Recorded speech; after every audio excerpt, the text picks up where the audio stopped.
Okay, and we are live. Hello, everybody. I'm just going to jump into the recording room very quick. Hello. Hello. Hey, Matt, how's it going? It's been going good. Good to hear. So yeah, we're back. Good Morning Source Gaming is back after an extended break of lots of work and holidays and all sorts of things. I think March was a very busy time for many. So we're now here, and right now it's just me and Matt. Colin will be joining us in a bit. But first off, we'll start as we always do and see what we've all been playing right now. So, Matt, what have you been up to? What have you been playing? So, I have gotten knee deep into Yu-Gi-Oh! Master Duel. Oh, damn. I have almost. No, I've passed it at this point. I have 100 hours logged. I've been dueling. I've been throwing down the face downs. I. Mm-hmm. It's become a part of my daily routine. Oh man, I was not expecting Yu-Gi-Oh! Master Duels drop. I played it when it came out back in January for a good month, I think. And because I have some friends who are like quite into Yu-Gi-Oh! One of my friends has got addicted to it through Master Duel as well. And we've actually moved on to a different type of thing. I think it's called a progression series. They call it. My friends have been calling it. So like we're not doing this through Master Duel anymore. We're doing this through a different app, like a PC thing. But Yeah. we've started all the way back from like the very first deck. Oh. Like the very first set of cards ever made for Yu-Gi-Oh! And we every single week we hold like a little tournament, and then the winner gets like a new deck, and the loser gets to ban a card, and then we go through. I'm just putting text on screen. I should have done this first. But then the next week we all pull like 24 booster packs, I think, from the next deck that was released, the next set of cards that was released, and then we can only use the cards we've pulled. So, and we can only use cards we got from them 24. Okay. So I have a question for you. go on. What does Pot of Greed do? Well, you see, if you place Pot of Greed, it allows me to draw 2 cards from the deck into my hand. And I love So I'm assuming that what you're playing right now, you're using like, are you using the original ban list? Is Pot of Greed legal? Pot of Greed was legal until last week. Damn. No, we played it. So we're not using the original ban list. We're only using the ban list that we have got, and I'll pull it up right now. So every week the bottom 2 get to ban a card, and we've done 3 weeks so far. The 4th week is actually today. After this stream, I'm going to be taking part in Who's it. the monster who banned Pot of Greed? The one guy, my one friend who didn't pull Pot of Greed from the booster packs. Damn. So we've got banned: Monster Reborn, Trap Hole, Robin Goblin, Stimpak, Fisher, and Pot of Greed. Those are the 6 cards that are currently banned, and I'm very upset about Fisher and Pot of Greed because I had both of them and they were both part of my deck. So I'm having to replace them this week with something new. But this week's kind of difficult, actually. I'm just going to check quickly what pack we're up to. It's the 4th one. Where can I figure this out? Like Jinzo was sort of like the best card they added. Oh boy. In this pack. Let's see. Sort by release date oldest. So we're up to the Magic Ruler pack, I think. No, Pharaoh's Servant pack. That's it. That's the latest one. And Jinzo is like the best card, and a few people have got it, and I didn't get it. So I'm just sort of having to work. My whole thing from my deck last week was to ritual summon Crab Turtle, and then just have him hold the fort while flipping cyber jars where I can to just disrupt everything my opponent does. Which Cyberjar is a very fun card, and I have 3 of them, so I am unstoppable. But yeah, we're super. It's funny that you're playing Master Duel and you've got it as your thing, because we've just been like, Yu-Gi-Oh has just become a thing this year amongst my friend group, and I haven't played Yu-Gi-Oh since, like, other than obviously this year, I hadn't played Yu-Gi-Oh since I was like 13, 14. Like, I grew up with Forbidden. Was it Forbidden Memories on the PS1? Forbidden Memories, yes. Yeah, and then I had some of the cards, but I had them and Pokemon cards, and I ultimately just chose to get rid of all my Yu-Gi-Oh cards, and I gave them to a friend. Because, like, Pokemon, I got rid of all my spares and just kept one of each because I liked the art. But I wasn't really bothered about Yu-Gi-Oh monsters. So I just sort of like, these are taking up space. I'll give them to someone who actually cares about Yu-Gi-Oh. And then I haven't touched it since. So it's like 15 years later, I'm coming back to Yu-Gi-Oh being like, what's an XYZ monster? What is going on with who are the pendulum monsters? What is this? Like, how can I summon 7, 8 monsters in one turn? What's going on? I'm confused and I'm scared. Before Master Duel, I dropped off right when XE's summons were added. And I have no clue how pendulums even work. Yeah, I have learned how to use Link monsters, but I will never understand pendulums. What's the archetype you use on Master Duels?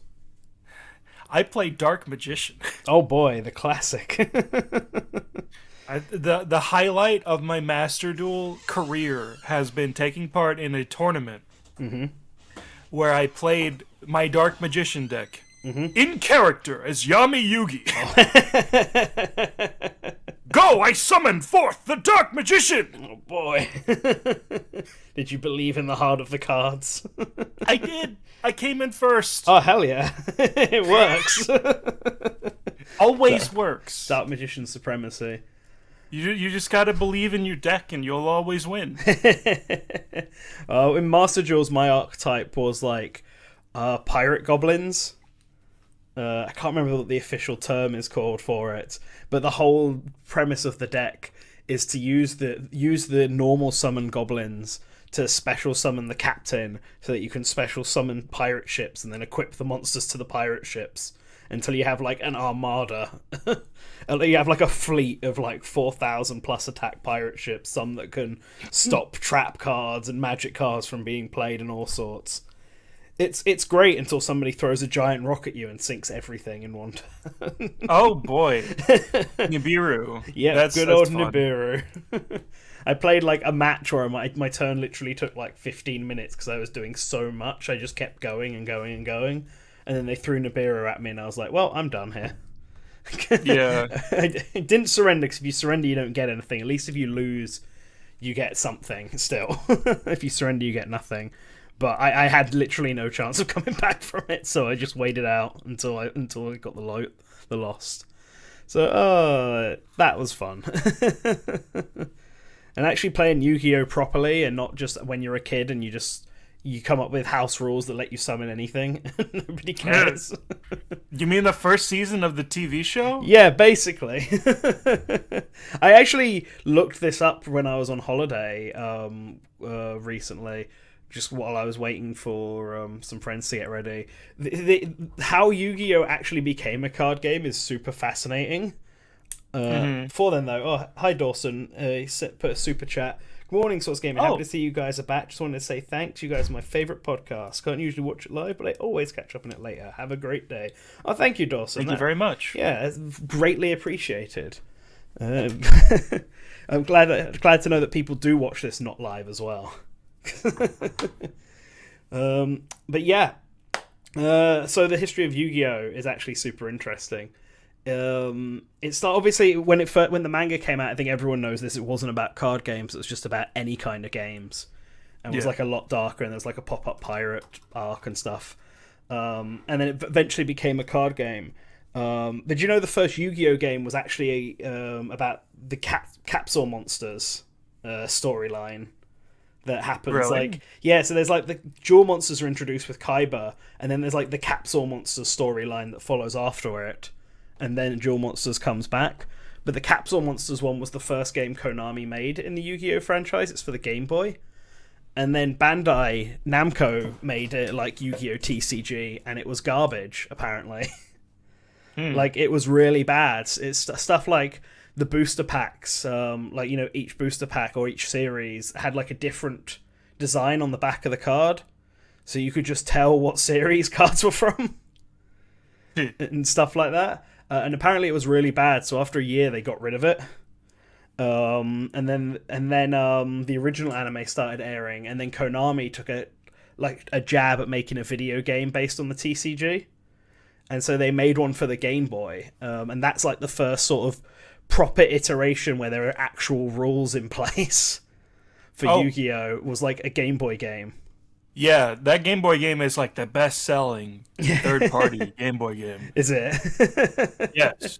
It's so weird looking Both at it. Game Boy and Game Boy Color, Yu-Gi-Oh! Best-selling. Damn. It's quite fascinating. Those games never left Japan, too. Yeah, they didn't. There was a second one which had a bit more defined rule sets. The first one, like, there weren't tribute monsters or anything. Like, the only things you had to sacrifice monsters to get was if you wanted fusions, where you would just have to sacrifice, like, one fire monster and one earth monster, like any monster, to summon like Flame Swordsman or something. Like, you didn't have to polymerize, you didn't have to cast specific monsters, you just put whatever. And like the meta ended up becoming who could get Blue Eyes White Dragon the fastest, because it was basically unbeatable without certain magic cards. So they revised it for the second Game Boy game, and then that second Game Boy game actually became Forbidden Memories on the PS1. That game's apparently a remake of the Japan-only second Yu-Gi-Oh! Game Boy game. And that was Forbidden Memories, I think, was the first one we got in the West. I believe so. And we got that before the TCG even like officially came out over here, I think. Because I think it launched in 2002 for us, but the PS1 game came out like in the year 2000 or something for us.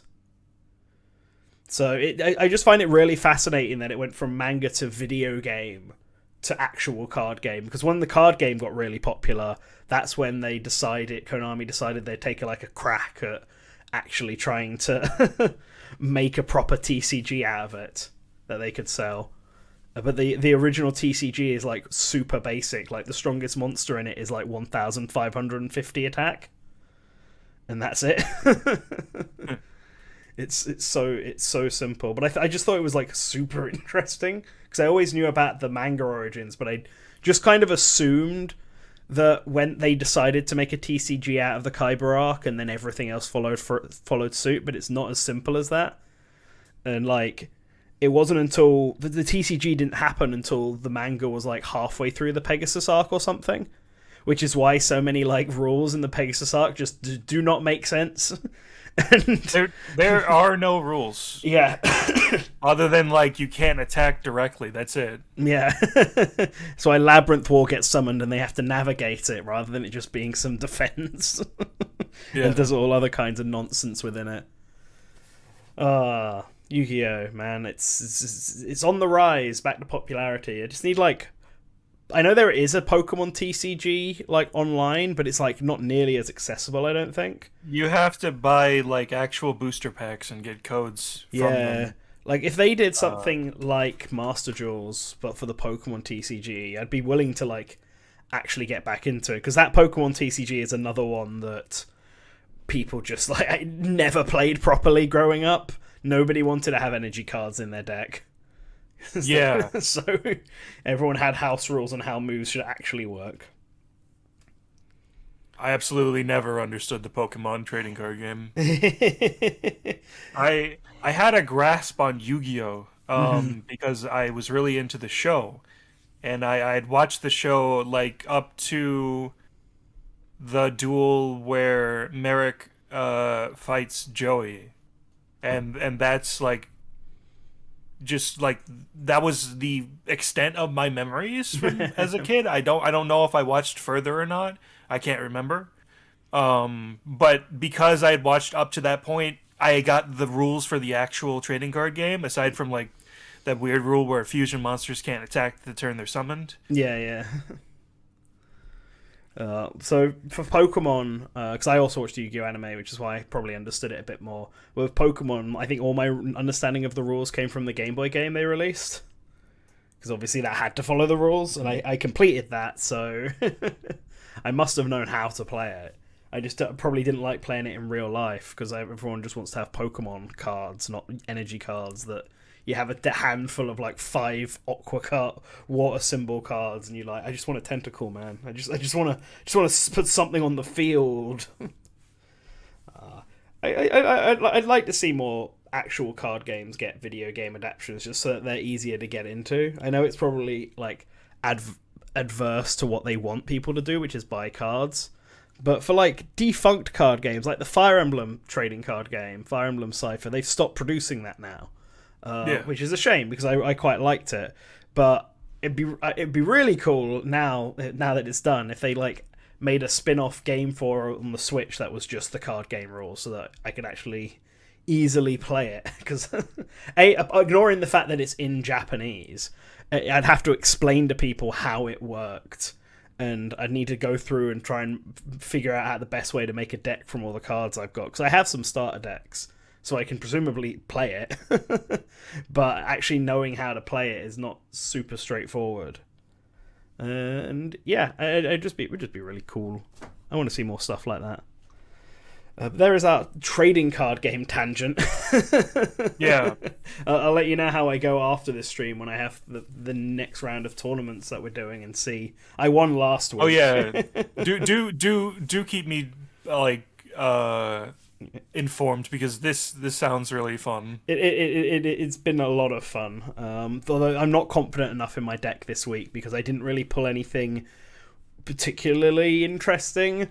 I've been debating whether I just want to go for some really cancerous deck, that like a burn deck or something, where I can just get my opponent to go through all of their cards, something like ridiculous like that. But we'll see. We'll see how it goes. I haven't tested it, but that's where some of the fun comes from.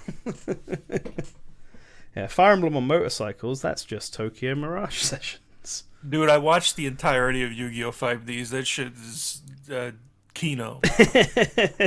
I know they made a Wii game out of that, didn't they?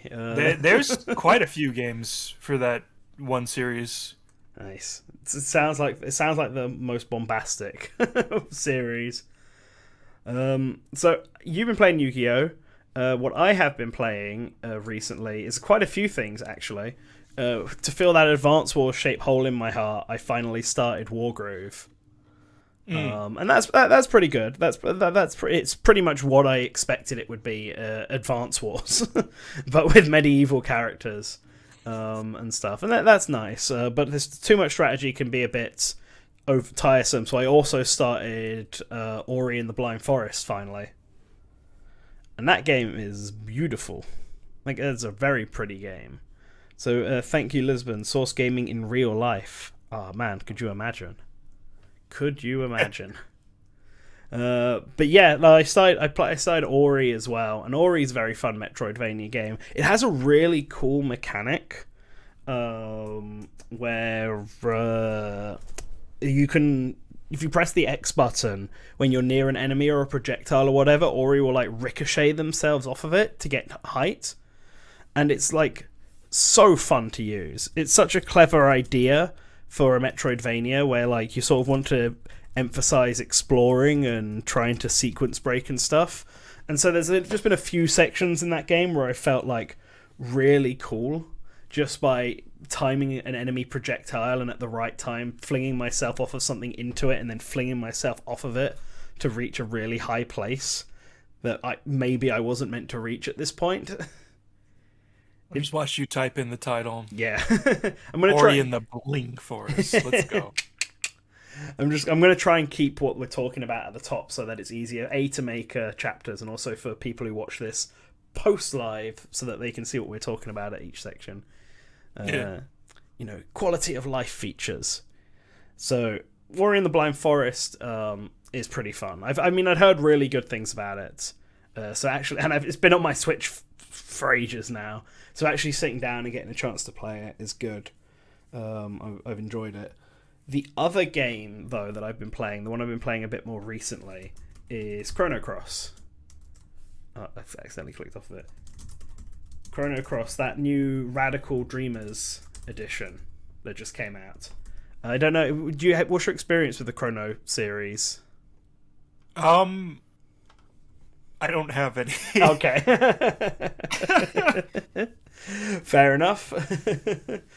So Chrono Trigger, I think is like the best JRPG ever made. Personally, it's like just really mechanically sound, and there's a lot of it's not too long. There's not really any fluff in it. There's like, obviously you got the multiple different endings. It was the first game to introduce a new game. Plus, the soundtrack is great. Like, there's just so much about Chrono Trigger that works. And Chrono Cross so far is at least giving me a very similar vibe to it. I've heard Chrono Cross isn't as good, but at the very least, the music in this game is fantastic. Much like the original, and there's a few remix tracks in it.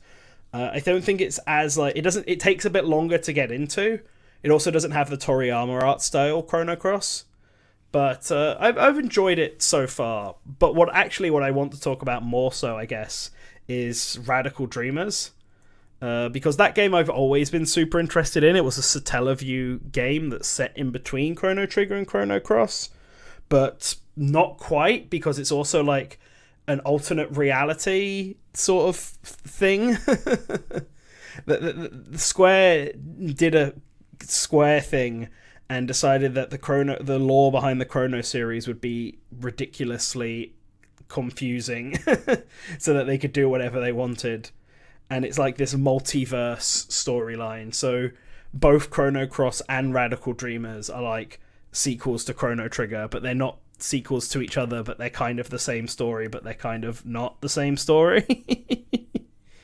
in the real world, this happened because they made Radical Dreamers as a sequel to Chrono Trigger, and then decided that they were going to make Chrono Cross, and they just took Radical Dreamers and like broke it apart and repurposed everything from it. So the main characters from Radical Dreamers are Kid and Surge and Magil, and they got repurposed into characters of basically the same name, Surge, Kid, and Guile, in Chrono Cross. And Radical Dreamers is the name of their thief group, and there's a thief group in Chrono Cross called Radical Dreamers. And there's like the main villain of Radical Dreamers is called Lynx, and he's also the main villain of Chrono Cross. And you hear about like a princess named Riddle who's actually in Radical Dreamers, and then her father General Viper and the Dragoons that Lynx apparently slaughtered and stuff, and they're all in this game. Like one of the early missions is to break into General Viper's like castle, and Riddle's there, and it's almost like a more action retelling of Radical Dreamers, and it's like really, really, really interesting. I find it's having because I've beaten Radical Dreamers, and I've beaten all 7 endings of Radical Dreamers, and that shit gets like completely balls to the wall in some of its endings. There's one ending where it devolves into like a giant mech battle, and one ending where a guy what's the right word, like leg drops a giant sunflower from space.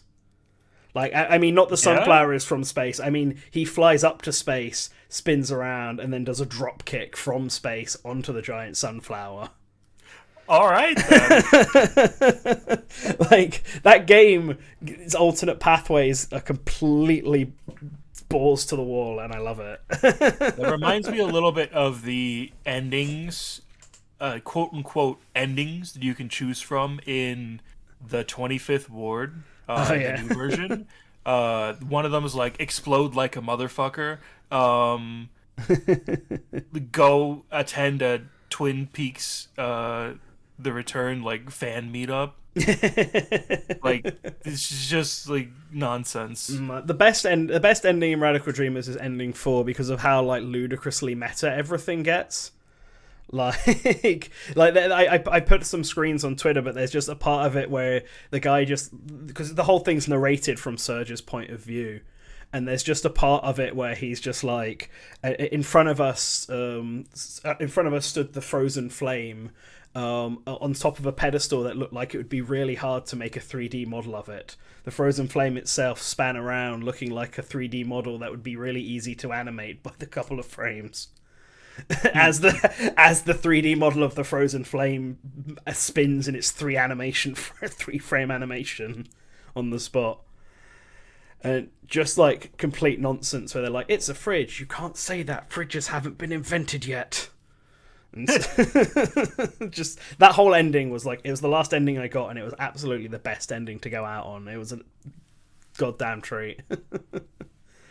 But Radical Dreamers, as an actual game, not just the endings, is like a really interesting way of doing a visual novel. It's like a choose your own adventure book.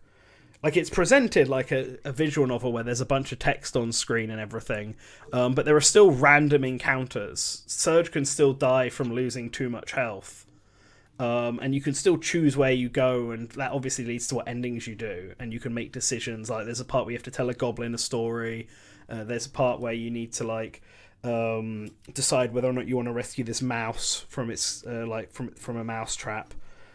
Stuff like this, and it all like has an effect or gives you hints towards the game.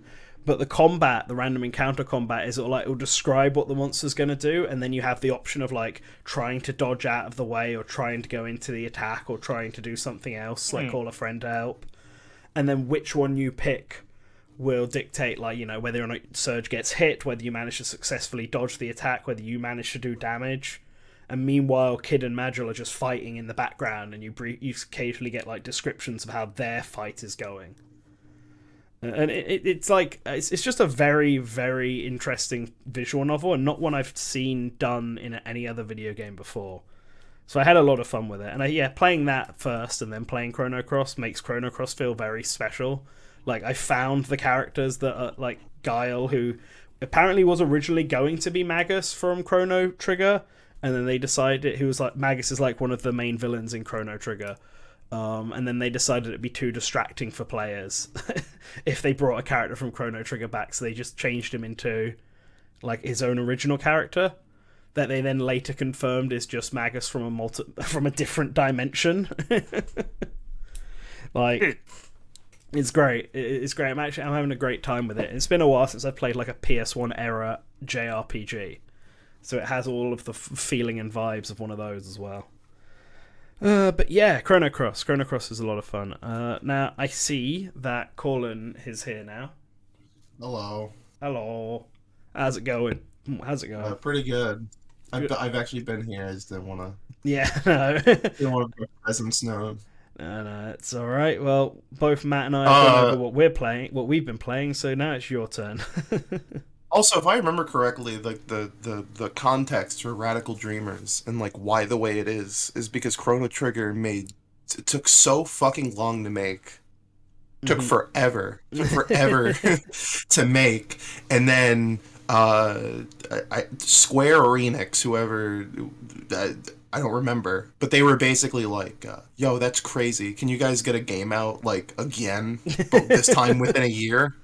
We got this like Satellaview thing. Can you guys do a thing for that? Like, you guys just wrapped up a game. You can just like reuse assets, right? And then they were like, "Well, that fucking sucks." Yeah. And so they just made like a little text adventure thing in like 7 months. They did have more ambition for that. I was reading an interview about this. And apparently one of the original ideas for Radical Dreamers was going to be like a survival horror game. Yeah. And then they realized that Resident Evil was about to come out, and it looked exactly like the game they were thinking of making. They really didn't want to make Chrono Trigger 2 in like 6 months. Yeah. They were like, that's not fucking happening. But like, knowing that about how it was going to be a Resident Evil game, you can really tell in Radical Dreamers, because the whole thing's set in a mansion, and a lot of the progression is about going to specific rooms, finding solutions to puzzles, and taking them back to the rooms where... I can't believe it's just Sweet Home, yeah. Yeah. It's just Sweet Home in a visual novel style in a fantasy setting. It's awesome. I know, like Chrono Cross's like remaster itself is like kind of stinky, but like fucking whatever comes with Radical Dreamers. Yeah, Radical. So much more important. Yeah, the Radical Dreamers part of it was perfect. The Chrono Cross actual like quality of it, I need to play it a bit more to know. It seems fine for now, but there's definitely like frame drops and stuff in battle. In the overworld and walking around towns and stuff, it's been fine for me, but I've noticed drops in frames and stuff when entering a battle. Like, it seems to chug a bit if there's too many enemies on screen. Yeah. Which is a shame. But that's the only thing I've really noticed that I think's a problem. But who knows? I haven't played it for a massive amount of time, Chrono Cross, yet. All my attention's been on Radical Dreamers. So I might start seeing more as it goes on. Yeah. But anyway, what have you been playing, Colin?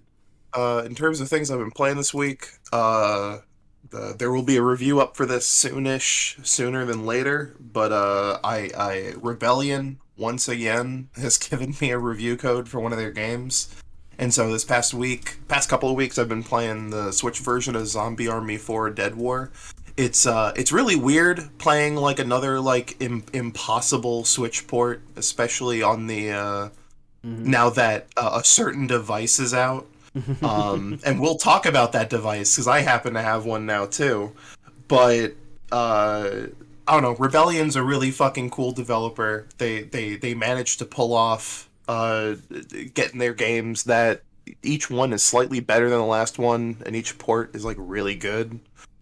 And Zombie Army 4 is just a really fun game. So if you have any interest, there you go. For all like 2 people who were listening to this and they were like, "Fuck yes, the Zombie Army 4 port's good." It's like, there you go.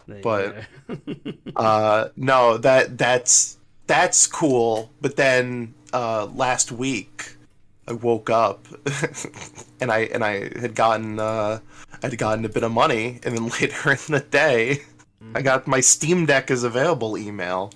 Nice. So that came in on Friday. I have the Steam Deck. Isn't that crazy? Isn't that wild? It's actually here. It's actually Isn't out. that A lot of these like wild? big devices like the Steam Deck or the Analog Pocket or the Playdate are now just all sort of dropping for people at the same time. Yeah, you have to have like a fucking master's thesis to get any of them. So you gotta.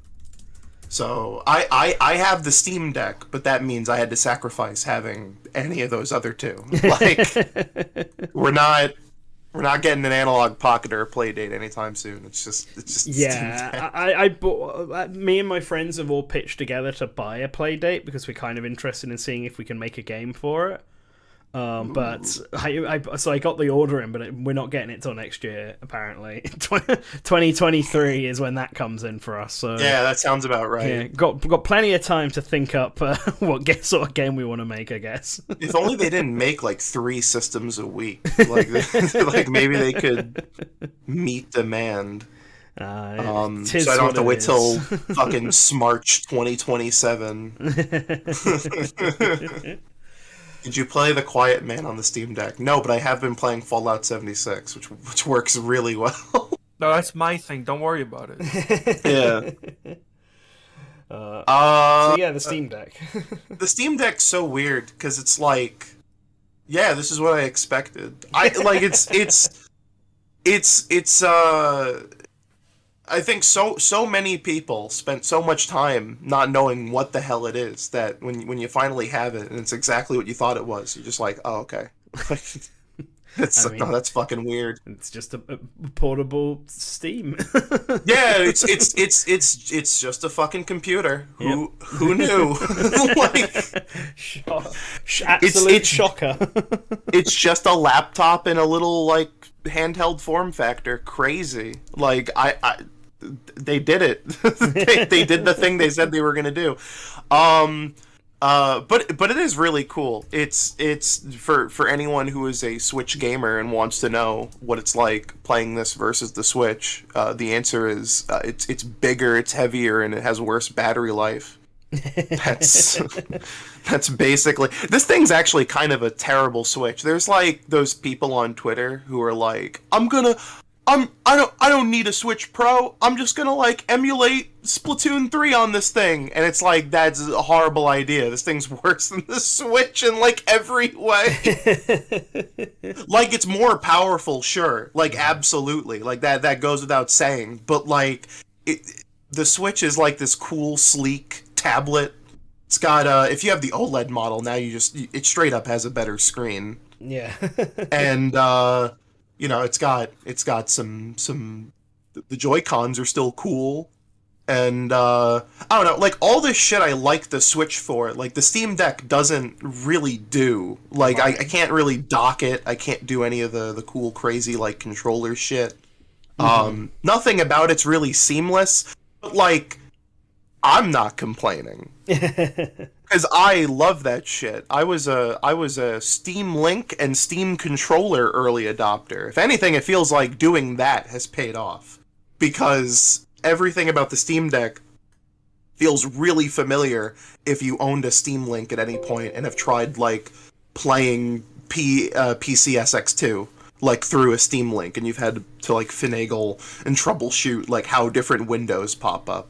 Because that's really it. Like, all the cool shit people do with the Steam Deck is because they opened up desktop mode and they fiddled around for like a day. Nothing just works. You have to put in the effort into it, which, as someone who loves to fiddle around with bullshit, this is great. It is so cool. It's so neato. But I can imagine some people buying this thing and then just, like, straight up, like, just not doing certain things because it would just require too much effort. Okay. I think there are some people who would prefer a hacked Switch to a Steam Deck, and there are some people who would prefer a Steam Deck to a hacked Switch. Mm-hmm. Hey guys, why is everyone recording this right now? Because we're live. We're live spazzing. That's what we're doing. It's what we're gaming. I thought it was done. I thought we were never doing these again. No. Nope, we're back, baby. That was just you. You were banned. What are you doing here? How did you get on? Did you get on this stream? I just wandered in. What's how I wandered in. Yeah, you just missed Nan going on for like 20 years about Chrono Cross and Radical Dreamers. Yeah. Oh, sweet. So I don't have to write my review now since you already did it? Yeah. No. We're now talking about the Steam Deck. By the way, just real quick, I don't want to backtrack too much, but I haven't done Radical Dreamers yet. I have to do that. That's the last part of my review. I didn't notice. I thought the FMV seemed extra freaking grainy, but I didn't notice too many performance issues compared to the original, like, because I kept hearing that from people. Mm-hmm. But then again, I haven't played the original in like 15 years. So. Well, the FMVs are the FMVs AI. are grainy. That is one thing I will give. The FMVs have been incredibly grainy from so far. Yeah, they look pretty bad. Yeah. But they've been AI gamered. That's what happened. Okay, I mean, I noticed some hiccups, but it's an old game, so it's hard for me to say that. Yeah, I never played the original, so I got nothing to really compare it to in that regard. So I don't know if the performance is on par with that or if it's worse. Yeah, I would have to go back and like play the original, which I own, but like, I don't want to do that. Yeah. I'm already playing it. I've done the opposite thing to you. I've played all of Radical Dreamers and got every single ending of that, and then started Chrono Cross. And it's a very wild experience because so much of Radical Dreamers got repurposed into Chrono Cross. Interesting. Yeah. Yeah, I've always heard that, but I've never gone ahead and played it. I've never played anything that was on the Satellaview, actually, which is weird. And I mean, they're accessible. There's definitely ways to watch it. I mean, watch it, play it. Yeah. Well, anyway, back to the Steam Deck. Steam Deck. Yes. I don't know. Do you guys have any questions about the Steam Deck and the Steam Deck experience? Yeah, so I'm assuming it's not streaming games from your PC. Thing, is it? It's straight up like every game is basically like a Windows game running under like a Linux like compatibility layer. Right. So that's why there's like a whole debacle about compatibility, is because it's not really like playing these games natively. Well, it kind of is. It's just using like Proton and other little technologies to be able to play Windows games on PC. They're like translating the DirectX binaries to Vulkan. I assume you can run Discord on it, right? To talk. You to can people? do anything on it. It's just a PC. So here's actually kind of the weird thing that no one has talked about, which was sort of a shock when I got it, and that is technically the thing had like dual boots and OS. Anyway, it has 2 different OSs on it, kind of. That seems like a RAM. So here's the deal. When you turn it on, it opens up gaming mode, which is just like it's just Steam. It's Steam Big Picture mode, but it's not. It's like a newer iteration of Steam Big Picture mode with more features. It has all of the like Steam Deck like UI stuff built in. That's like your primary like mode. But then when you switch to desktop mode, it just restarts the whole computer. Why? And then goes into a Linux desktop. But it still uses the same file system. So the idea is that you do everything in gaming mode, like you do all your main gaming in gaming mode. But then if you need to like finagle something or you need to play like an emulator that requires a bunch of other things, you open up desktop mode and then you can kind of do the same shit. It's just now in a desktop environment.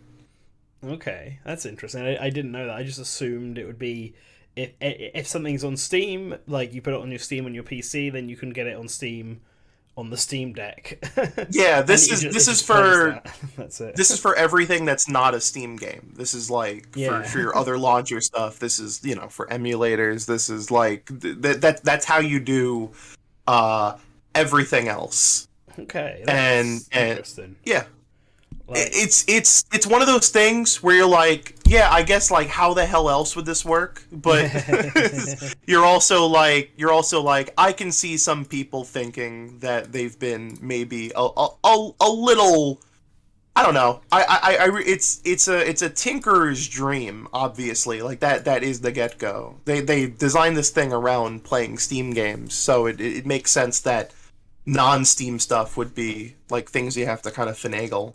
And that's been kind of a pain in the ass in its own way too, because Linux is Linux, so nothing ever really like works. You have to like trial and error a bunch of times before like actually getting a thing to work. I got like Stranglehold to boot up like perfectly fine from like the GOG version, 'cause it's not on Steam, and then I got it through that once. And then never again. I don't know what the fuck. I don't know what the fuck I did to get it to work, and I don't know what the fuck I did to break it. So I still have to figure that out. But it's been a lot of stuff like that, where it's like nothing feels really impossible to do on this thing. You just have to like do more fiddling, which, in my case, like I'm all for that shit. But if we're talking like strictly the Steam library, it's a lot better than I thought it was going to be. Compatibility is kind of like a big thing right now, but there isn't a lot of games that don't work because they straight up don't work. It's like What's the most I guess resource intensive type of game that you've tried on it? Like what's something that would push the system to its limit? The newest video game I've tried on it is Deathloop. Which runs at like I've pretty much been playing every game with the power of the thing completely maxed out, because you can change that. There's like performance modes. You can like cap the frame rate. You can change the power of the SoC itself. You can do some cool nerd shit with this thing. Like you can adjust it, and most games, if you do like native resolution, so 1280 by 800. And then like medium settings. Most games will run, like newer games will run kind of fine-ish. They'll run at like 45 to 50 FPS. Obviously you can get like a perfect 60 if you were to like turn on FSR or some sort of scaling tech. Or if you were to just like lower the frame rate, like cap it at 30. Which for some games you might as well do. If they're running at like 40 FPS, you might as well get that stable 30. Yeah. But Like Deathloop ran fine-ish. Most games run fine-ish. Obviously, like the older you get, like games will run better. You'll be able to crank it up more and get some fantastic frame rates. Like Fallout 4, for example, runs. I didn't even know this was possible. Fallout 4 on the Steam Deck runs at 60 FPS, like completely stable. I've never seen Fallout 4 run at 60 FPS on anything. Like even on my gaming desktop, that like I've never been able to get like Fallout 4 to run consistently, and yet here it is. Nolan, Yeah. you gotta put it through the ultimate stress test. I gotta Most install. unoptimized major game I've seen in recent memory. Deus Ex: Mankind Divided. That is a Linux compatible game. That might genuinely work. I gotta try that. Is that in my Steam library? Is that on like? I gotta check. I don't know if that was like around the time developers started putting their games on other stuff already, but. So, how much configuring do you have to do if you wanted to play a game? Because I think one of the benefits of consoles is like you just put it in and you don't have to worry about it. It just sort of runs as it does. If you're playing like Steam stuff, it's really simple. It's really straightforward. It's Most games can like auto detect your hardware. Yeah. So they actually have a rating system on Steam for whether or not a game is good for the deck or not. And there's 4 ratings. There's great on deck, which is like the one that Valve wants to strive for. And basically what great on deck is it just means that like you install it and you hit play and it opens up and it just works. Okay. like it will just function. Like that's really it. So a really good example of that would be like Deathloop, because that game has controller functionality. I'm gonna grab some water. I'll be right back. Yeah, no worries. Like I've always thought the Steam Deck, like it seems interesting. I'm not someone who plays many PC games, and that's because I've always sort of been brought up as someone who plays console games and handheld games, and I prefer playing with a controller to a keyboard and mouse. So I have this gigantic Steam library where only a handful of games have actually been played, and they're usually because they're multiplayer games. But the Steam Deck might be a fun way to actually... like, I might be more motivated to play a lot of the games I own on Steam if I was doing it through a Steam Deck. Like, it's just some of the questions that I've been wondering was like, do you need to install these games onto the Steam Deck, or is it like a streaming thing? Because like, if it's a streaming thing, you can't really take it anywhere with you. But then if you're gaming, I'm back. Like so you install the games like you would any other sort of console, don't you? Yeah, they just install. So back to the rating system. Sorry, I just really needed water in me now. I got like really bad dry mouth, and I was like, "Oh fuck this." So yeah, there's 4 ratings. One is great on deck. Everything works, and it's like you don't need to do jack shit. The second is playable. There's a rating called playable, and that just means you may have to do something. It doesn't actually mean you have to do anything. It's that you may, at some point, have to pull up the keyboard, or there is a launcher, or there is some sort of prompt that will not look... it's not running in the game itself. It's like, oh, this may be a thing you have to do. So Fallout 4 is considered playable because it has like a launcher in front of it. Okay. So it just means you have to press play on a big kind of blurry JPEG before the game actually boots up. That's really it. I guess, how would that work for games like Doki Doki Literature Club, where it's required the sort of meta element of going into the game's files and deleting stuff? I don't know. How does that work on a console? A good question, actually. I don't know. Yeah, I don't know how they did it to work on a console, but I would assume the Steam Deck version is just the PC version. Like, they didn't make a Steam Deck specific version of it. So I mean, it's still a computer. I'm sure, like, if playing it in desktop mode might work a little bit better, but then you'd have to, like, kind of navigate through, It's kind of weird. Every time you, like, install a game on the Steam Deck and it's, like, a Windows game not running natively on Linux, it basically creates a mini version of, like, the Windows file system. Okay. In a separate folder. Basically just so, like, the program itself can like access the necessary folders it needs to you know, play. like it's for example, like if you boot up like Fallout 76, for example, like you still have to go to like user my documents, my games to like fiddle with like the save data, but because it's like running in a compatibility layer, you can't just like go into Linux and just go to my documents and my games. It's not there. It's in like a separate folder that's like they made a virtual desktop for Doki Doki on console. Well, there you go. Here's your answer, Nan. That explains it.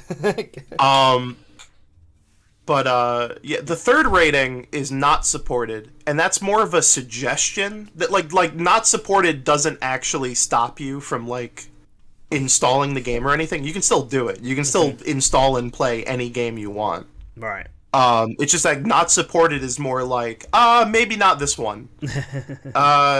Most of the games that I've seen that are listed as not supporting are actually because they're still doing like further testing on it, which means usually that like a shader or like an effect is like broken, or just like they just have to fix something. There's something about its compatibility that needs fixing. But in some cases that's better, like, you know, said than done, or the other way around. Like Fallout 76 is a not supported game, but it just works. Right. Like it just does. It just plays just back plays. fine. Yeah, I haven't had any issues with it. It just works. But then there's others that are like you can't. The anti-cheat will freak out. So it's like, well, not playing a lot of multiplayer games on this thing. That's kind of the one big boy disappointment I kind of have with this thing right now, is that I was like, damn, I don't need to play the Switch version of Rogue Company anymore. But then you boot up the Steam Deck and you're like, oh, I can't even fucking play this. So that's in desktop mode too? Yeah, because it's Linux. Ugh, It's a Linux compatibility issue. I used to have the Steam Link on my TV, like downstairs or whatever, and I would Yeah. and you know, a lot like how Nintendix was saying, I do play a lot of PC games, but I'm also somebody that for certain types of games I just really like having a controller. So I would just play them, you know, with and I think that's when I really got into Steam, was, you know, about 10 years ago, whatever. You could just, your Xbox 360 controller would literally just like any, you know, Windows controller. You know, it literally just syncs up super easy. The game just starts. It just really streamlined the process. So I was thinking this would be a good way too to have, like, you know, I have my gaming PC like upstairs. It's also my work PC, but just to have something in my living room downstairs if I want to play my Steam library, and a lot of my Steam library does include multiplayer games. So yeah, I mean, the functionality wise, getting stuff to work. I know I talked up like getting things to work, but if you've used a Steam Link, the experience of getting stuff to work is kind of the same.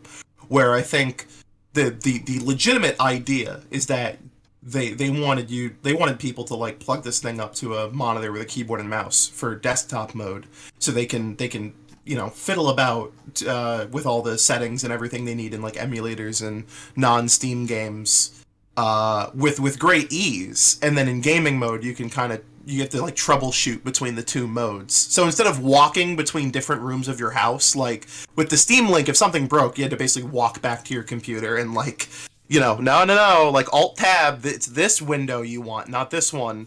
But with the Steam Link, you kind of have to do it on the device itself, which is sometimes fine. Other times not so much. Like there's a really big issue right now with RPCS3 where because that emulator launches in 2 windows, for whatever reason, if you try booting up RPCS3 in gaming mode, Steam does not know which window to focus on, and it'll rapid fire switch between the actual game you're trying to emulate and just like the menu of the emulator. Okay. And so there's a lot of shit like that. There's a lot of like, oh, I don't know why this is the way it is. Though I do feel like some of it is Valve's fault, because I remember like the Steam controller had a lot of like really good like standard Windows bindings to it for its desktop mode. And here it feels like the desktop mode controls are a bit worse than using the Steam controller, which is really weird because the Steam controller was like really good at it. But here it's like, oh, I have to hold the Steam button and X to bring up the keyboard. There's no just like instant hotkey. It doesn't just like do it. You gotta manually open it up with a shortcut like every single time, which gets really fucking annoying in a pinch. Now I want to go find my Steam Link. I love the Steam Link. I've never unplugged it. I love my Steam Link. I don't need it now because this thing also does like remote play streaming and everything. So that's the other flip of the coin. If you just have a gaming PC and you're like, you know what, a game doesn't work, I don't feel like fucking with it, I'll just stream it. It's the last ditch option, but it works well. This thing has a really good Wi-Fi chip in it. Okay, that's good. I was playing like the GoldenEye remake, like across my house, like, on the Steam Deck, and it was still working really well. Like they've gotten that like Steam remote play tech working like pitch perfect. I think that might actually be when you're at your house, if you because you could do that still in desktop mode. You could still stream it, right? So Yep. if I were to, yeah, that might actually be the better solution if you have a decent gaming PC while at home and not playing on the go, Yeah. so to speak. Mm-hmm. I think for like it's probably the best solution if you just want like if you want to play multiplayer games, because it's like, well, then I don't have to install Siege, I can just stream it. And I'm on my computer, it's right there, so it's not like the latency's bad. It's not like the cloud version of any game where you have to like hope the servers are good enough. It's just like it's entirely based on how fast your local connection is. Yeah, I didn't even think about the streaming portion of that. That's useful. Yeah, most people haven't. It's kind of weird because you're like, I don't know why I didn't think it'd be here, but I guess it's just because no one's talked about it, because the device itself is so capable that streaming things to it seems kind of unnecessary. But for some things, it's like, no, it's a good idea. There's more stuff you can do on it. Yeah. There's less limits as long as you have good internet. Yeah, exactly. But yeah, I like it. I guess the only other really thing I gotta mention on it is first off, like the controls on it are so much better than I think any single person thought they would be. Like the D-pad and buttons on this thing feel really nice. Probably the best feeling D-pad on a major new device in a long time. In a long time. Nice. It's a great D-pad. It's a fantastic D-pad. And the buttons are good too. The sticks are nice. And then like I guess the battery life is there to talk about. The battery life's not like bad, but it's not. I guess like the best way to put it is it's not gaming laptop bad, but it's not Switch good. Okay. It's kind of in the middle there. How does it really feel in the hands? Like just I don't know. It just still looks so big and clunky to me. It's actually quite nice in the hands. It's definitely heavier. It's a lot longer, and it's like twice the length and the weight of like a Switch. Not twice the length, but just like the heftiness, like it's a big boy. I gave my friend the Steam Deck yesterday just to play the Aperture Desk Job like Wii Sports thing they made for it, and like half the time playing, he was basically resting the whole thing on like the arm of the couch he was playing on, because like it's not heavy, but I could imagine for like casual play, you'd still want to set that thing down. Yeah, it kind of reminds me of like a Game Gear in its sort of Yeah, shape I'm and surprised thickness. this doesn't have a kickstand on it. Yeah, I was gonna say, can you only play this holding it? Is there like any way to do a tabletop mode type thing and then connect like an outside controller to it? I did it yesterday because it just has a straight up USB-C port that just like it functions the same way you'd want a USB-C port to work. I plugged a DualSense into it and Deathloop worked with all the DualSense stuff. Okay. So like that's pretty neat. It's not an ideal way of playing it, but like the fact that it just works is cool. If the thing actually had its dock or the dock situation was like not a shit show, that'd be pretty slick. It'd be really neato, but it's not the case. Cool, So oops, oh well. Oh well indeed. Yeah. Yeah, I guess anything else about the Steam Deck that you want to mention? Because I think Oh, no, I think let all my me- questions answered. Let me grab it and I'll talk about like each game I've played. There's not a lot. I don't have a lot of storage. I bought the 256 gig unit, which is actually the worst one. Oh no. It's the worst. The basically like there's 3 models of the Steam Deck. One is the 64 gig model. The other is the 256 gig model, and there's a 512 model. The 64 gig one is the best version because it's $400. Okay. It wasn't the best version when reservation went up because it has 64 gigs of onboard storage, which is terrible. It's an awful option. But they weren't as keen. They weren't as keen about saying you can open it up and swap out the storage as they are now. So Yeah. most people went for one of the SSD units because everyone thought, oh, well, at least those are the ones I'll be able to swap out the storage with. No, you can do it on the 64 gig model. So I effectively paid $130 more for slightly better storage. Okay. But it's still not enough. And then like the 512 one is like $650, but it's also like the nice edition. It comes with like a glass screen and other stuff. Nice. By the way, every deck comes in a carrying case because I too would be scared about putting this thing in a backpack. Just like completely like just on its own, just shoved it in.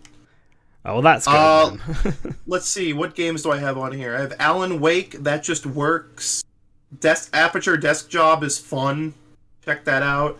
Condemned Criminal Origins. I think some of the most fun I've had on the Steam Deck so far, like testing out,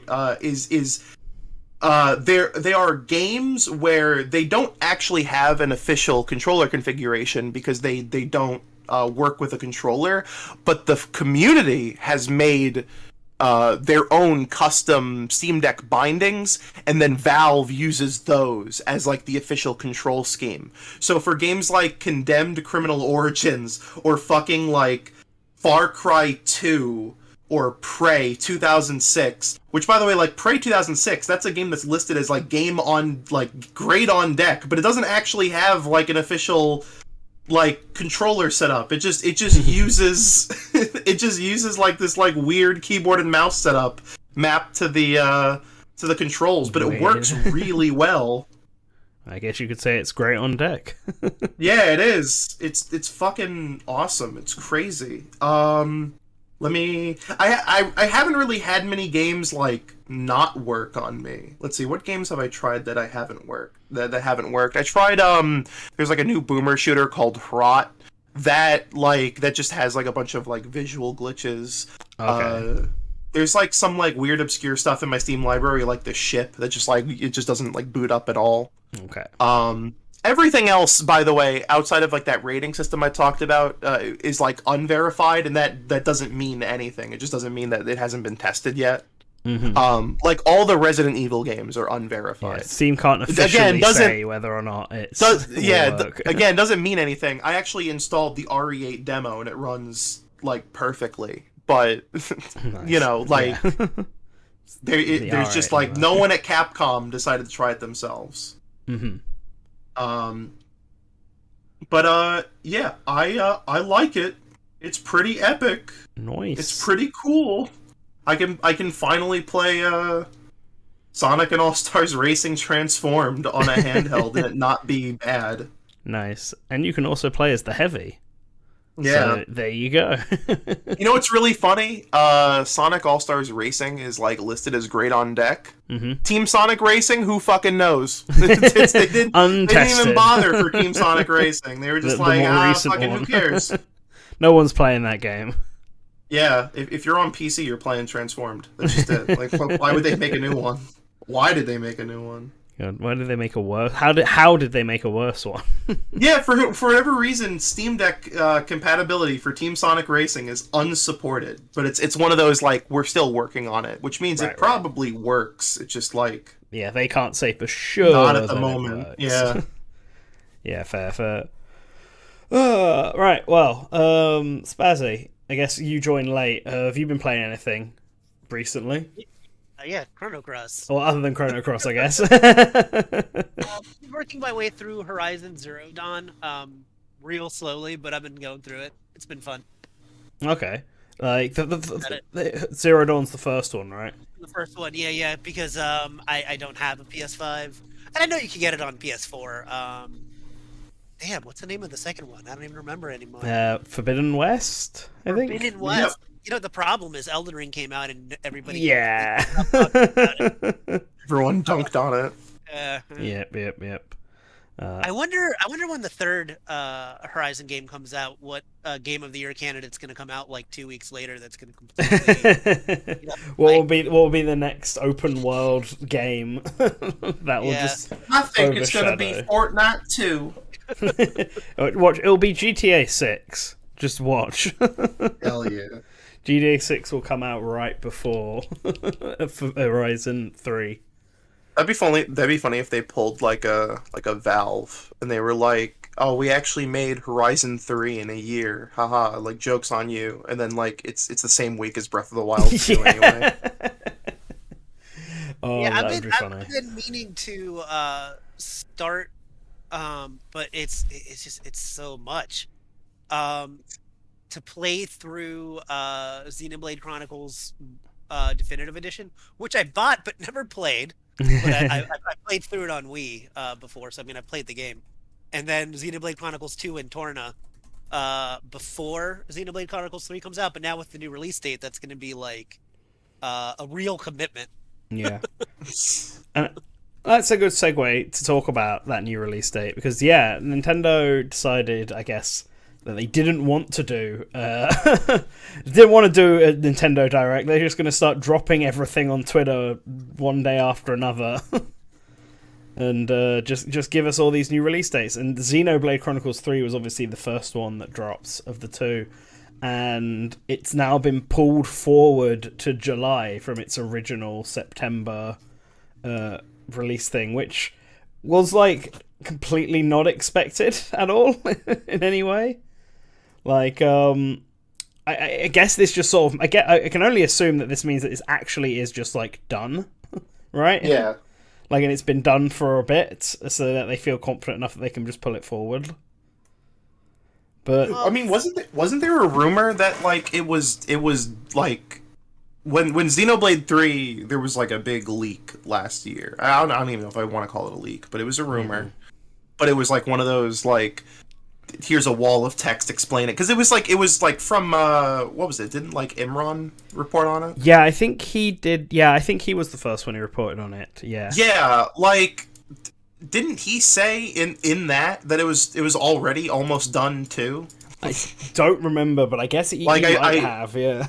Maybe I have a false memory, but I swear because originally people were like, "Oh yeah, it's gonna be late 2021. It's just gonna like pop out of nowhere," and everyone's like, "Are you, what?" Like they're gonna just do that?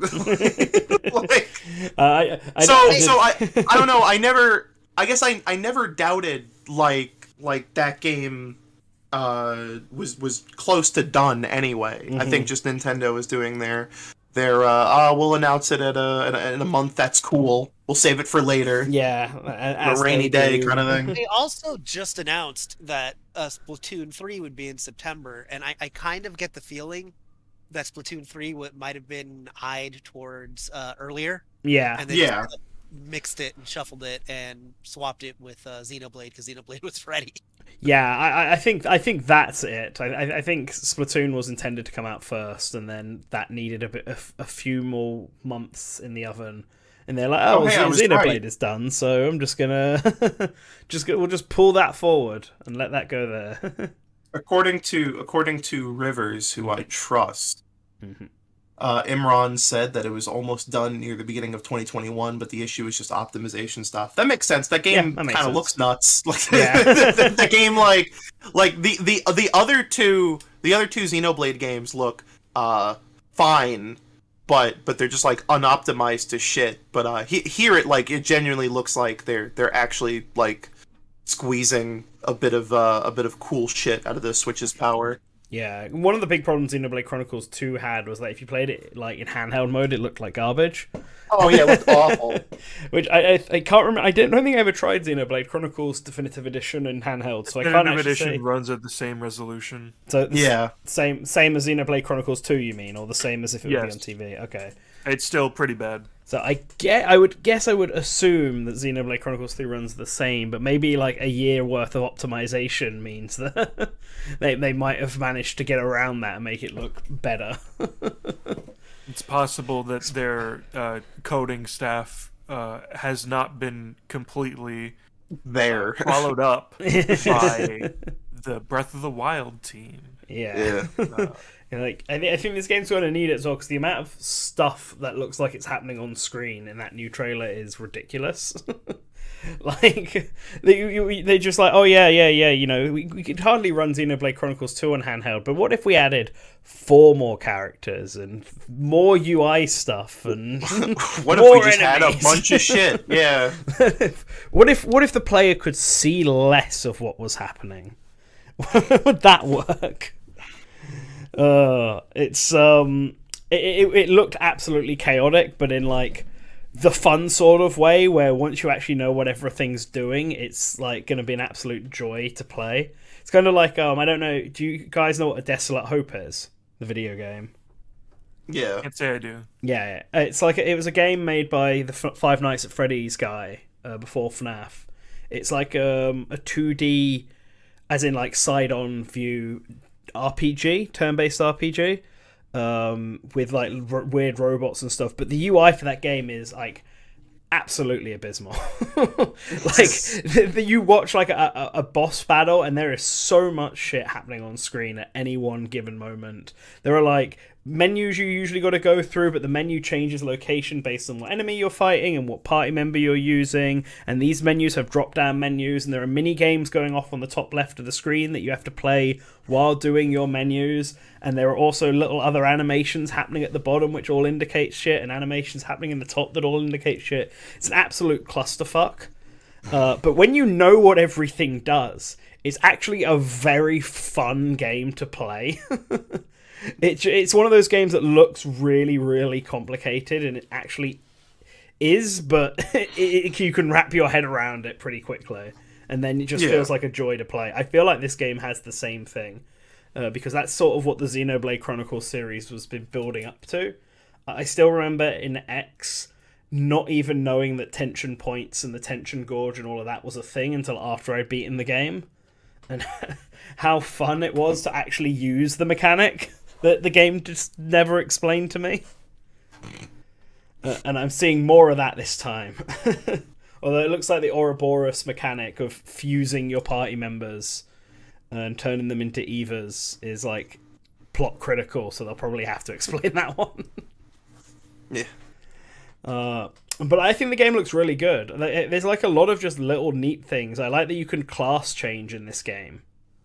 Usually I don't ever bother with job systems in JRPGs, but it's a neat feature to have. It kind of means you've got more customization, and I kind of like that, like the class feature. They don't just get the weapon; they just get the jacket of whichever character that class is. it just kind of implies that their jacket just comes with the job. It looks a bit silly on some of them, but I think it looks really really cool, and the story. I think the story is probably the thing I'm most interested in, just to see how it merges the two worlds from it. And I know that the trailer, we all knew that character was Melia, but I know that the subs of the trailer basically confirmed it was already her. But I am really curious. I wonder, because I was looking at a chart that showed everyone's connections to one another, the two sides, and it seems like those people, there's the girl with the red eye, and then there's a guy with a red eye, and it's the opposite eye, and they seem to play the same role on opposite sides of the conflict. Yeah. I'm wondering how that's going to connect to There's going to be a third act reveal that's going to turn everything on its head. So once you understand it, you're not going to really understand it. There's got to be some kind of, other villain, because obviously the story here is that you've got the two opposing sides, and then I guess 3 people from each side decide to team up and become a third, become enemies of both states. I wonder if there's really going to be any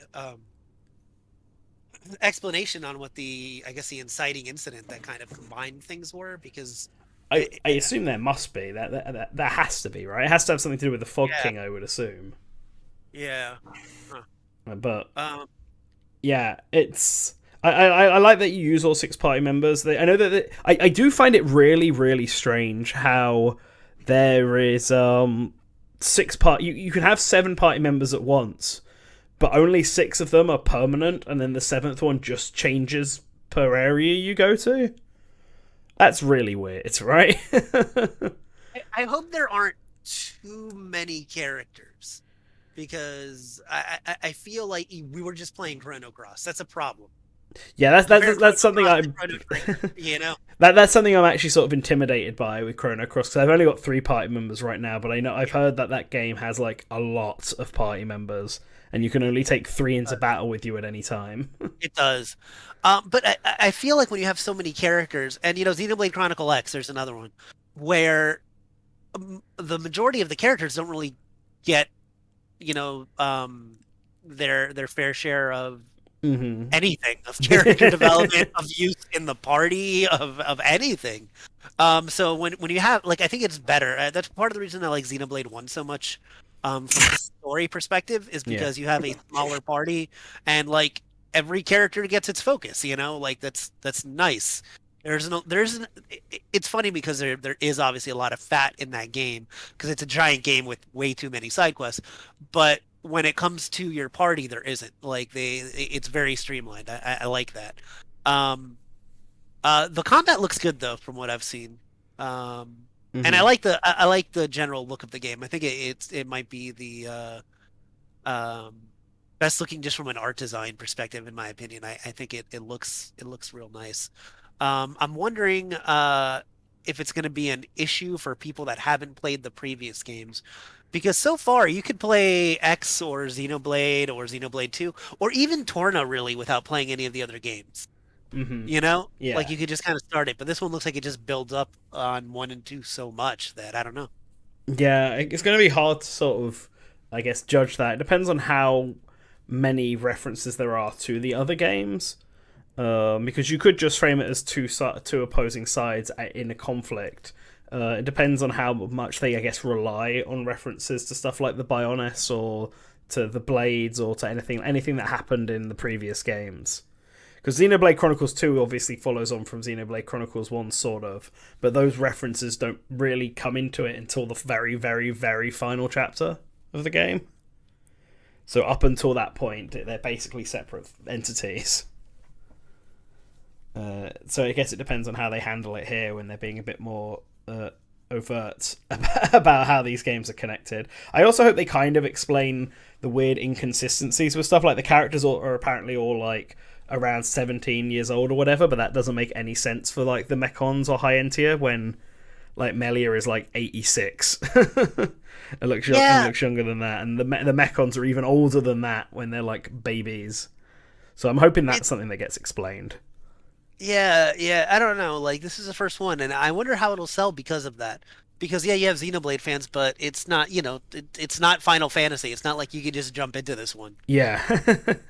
Fingers crossed it sells well. Yeah, I'm gonna buy it, even if I don't have time to play it. I'm definitely gonna buy it. I got Live Alive comes out a week before, but I've heard that game's only about 20 hours long, so I'm gonna have to get Live Alive and then beat it in a week, and then so that I'm free for when Xenoblade Chronicles 3 comes out. It's definitely possible. Live Alive's cool, and I think Live Alive actually has a lot of replay value, so you can always revisit it. But it's also it's pretty short. Yeah.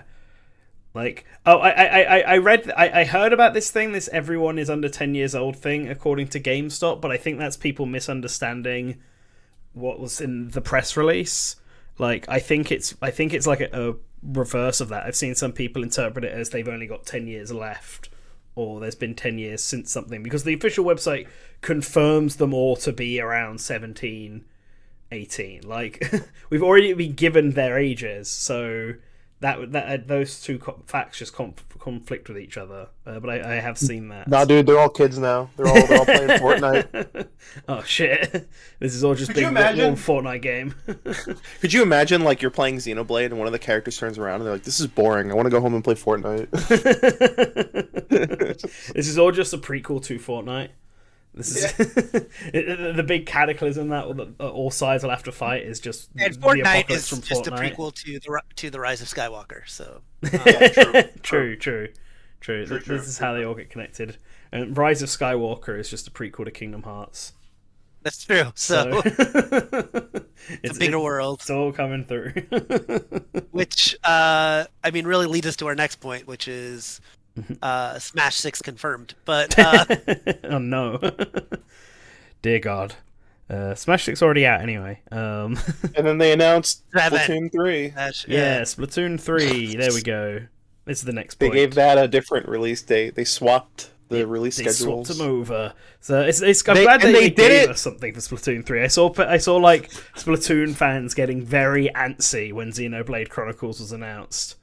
Like, just desperately wanting something. But They're like, you know now, what? wait a minute. They did give us something else. They gave us the Octo expansion for free, and I never bought that, so that's cool. You must play that if you have. If anyone here hasn't played Octo expansion, you have to play Octo expansion because it's like easily the best thing in Splatoon. The best thing Splatoon's done. Someone in our Discord was like, "What's the point of this? Like, 3's coming out soon," and it's like, it's like it's more free shit if you have Splatoon 2 and you didn't play this. It's to wet your palate, to get your To catch you up, yeah. Exactly. Like They do this all the time. They do this. Yeah, like, they do. Yeah. Yeah, I remember before Borderlands 3 came out, they were all like, "Here's like a bunch of free expansion packs for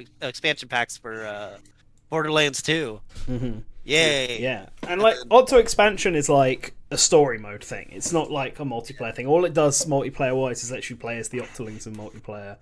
But like the story mode and what they do with that in Octo expansion is just fantastic. It's like it's so much better than any of the previous Splatoon campaigns, and that whole final section of that story mode is like some of the best.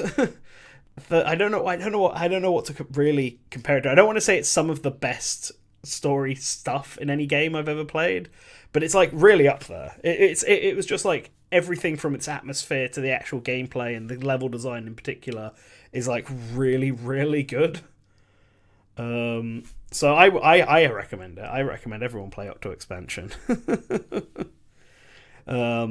Hopefully it's a sign that the Splatoon 3 story mode will be of equal quality now that they've learned from it.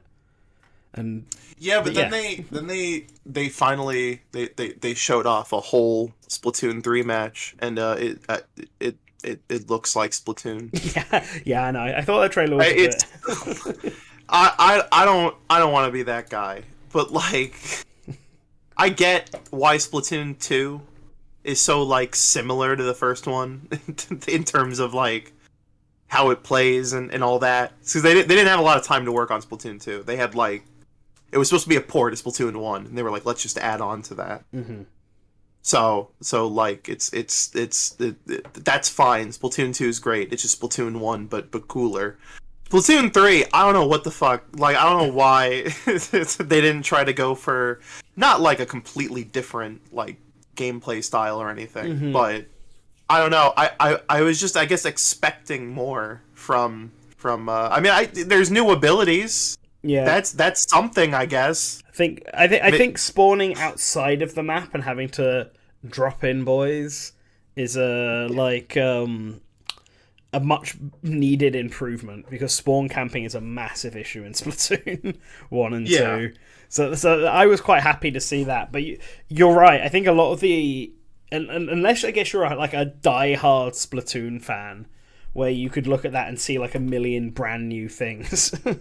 Kind of like if you're a diehard FIFA this is fan. different because this ability, there's like the grappling hook, and you're like, that's neat. I mean, the grappling hook is hype. Any game that adds a grappling hook is like immediate 10+ on the review score rating for me. I don't know, man. I love Bionic Commando. I played Shadow Warrior 3 like recently, and that the grappling hook does not improve that game at all.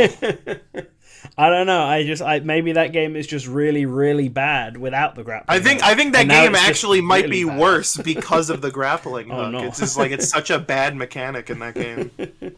Well, 99% of games, grappling hook is an improvement in every regard. So I know what I'm having as my Splatoon weapon. It's either that or ascending to crab and just being in the crab mech, firing off. I think the power-ups in this game look a lot funner, a lot more exciting than previous Splatoon games. A lot more varied as well. They're a lot more absurd. I am just wondering if that will actually make the game better or not.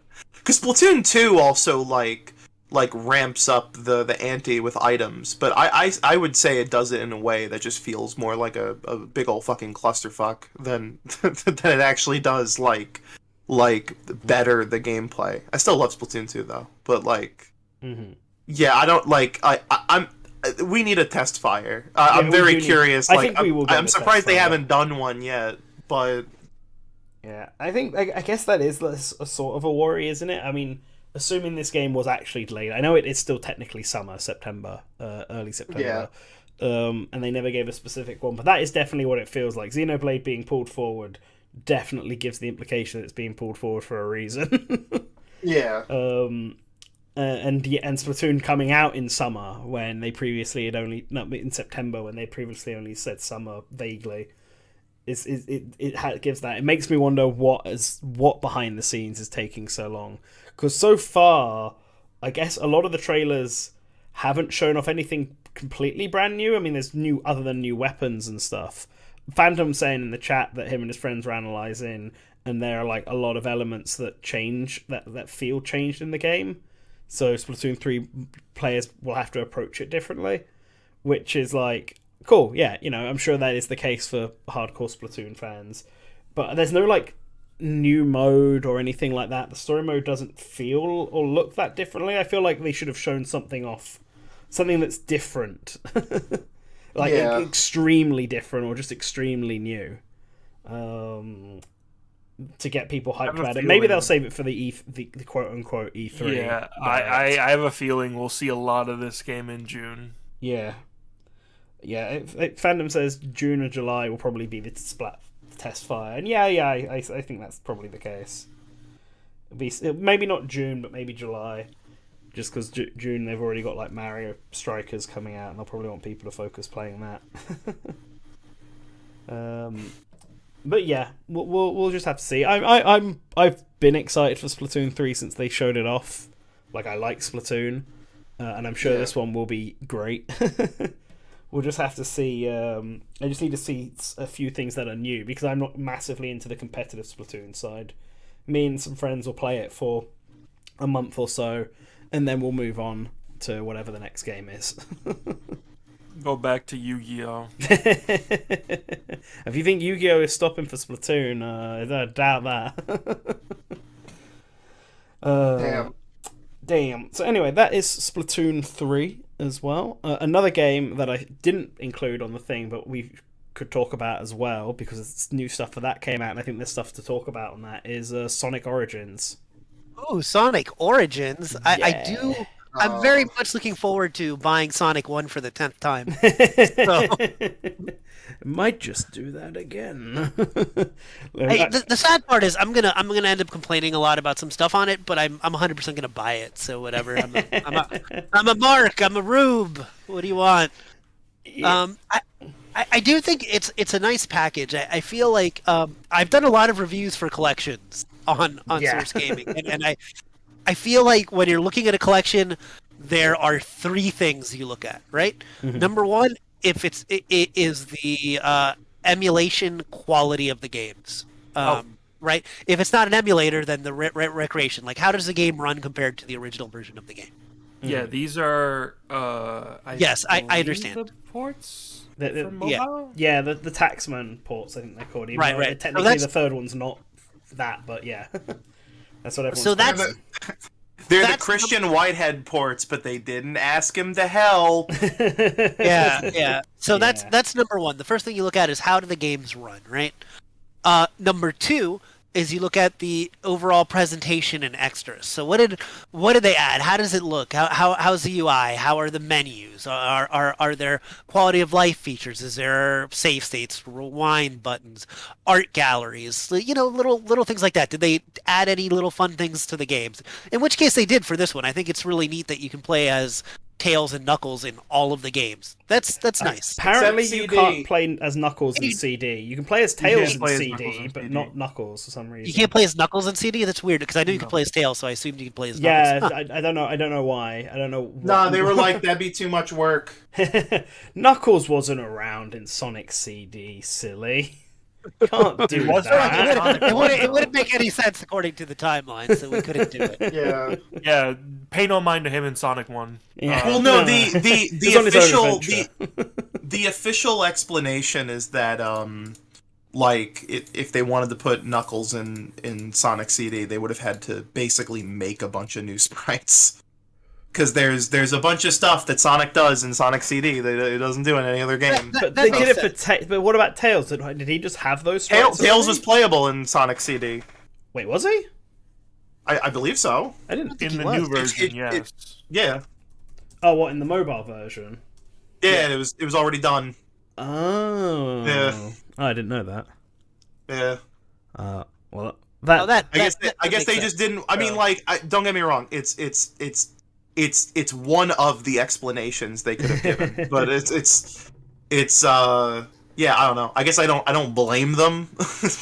Yeah. But when you look at like the Quake remaster that just like redid like all the models as like an option, Mm-hmm. you know. Okay.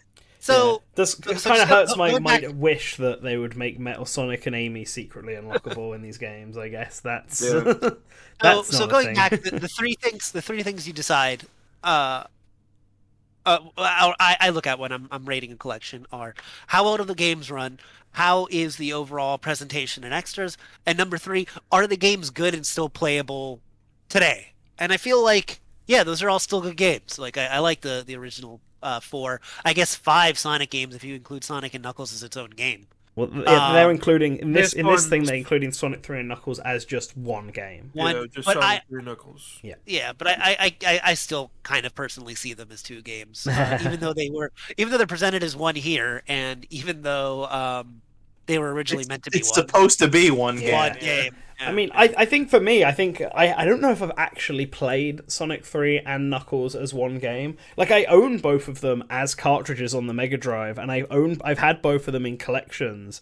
But previous collections I had didn't let you combine them. You could only play Sonic 3, and then you could only play Sonic and Knuckles separately. Yeah. I guess I was just too lazy to actually play the cartridge games despite owning them. So Sonic this will be my first time actually playing Sonic 3 and Knuckles as like one complete thing. As one complete package. Yeah, getting that I'm Hyper like- Sonic unlock. I'm still pretty iffy about Sonic Origins, so if only because I don't know, some part of me is like $40. Yeah, that was the other thing that I was gonna say is that the other thing you have to take, like, I feel like everything looks like it runs super well. There's a lot of like it looks nice. I like how there's new animations in it.